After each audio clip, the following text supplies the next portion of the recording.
وزارت حالتهای فوق‌العاده قرقیزستان گفت در جریان مناقشه‌های اخیر در مرز ولایت بادکن با ولایت سوغد تاجیکستان 78 خانه، 2 مکتب، 1 باغچه کودکان، 1 اداره پلیس، 3 پاسگاه مرزبانی، 10 نقطه فروش سوزشواری و 8 مغازه و 1 بنگاه طبی را آتش زدند. وزارت تندرستی قرقیزستان نیز درباره هلاکت 34 ساکن آن کشور و زخمی شدن 145 تن دیگر در جریان مناقشه‌ها در مرز با تاجیکستان خبر داده است.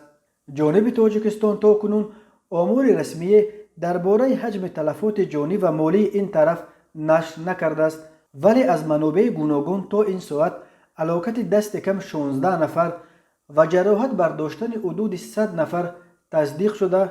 ساکنان درباره آتش زدن دهها خانه و غارت چندین مغازه در دهه‌های خواجه اعلی، سامانیان، افچ قلچه خبر می‌دهند.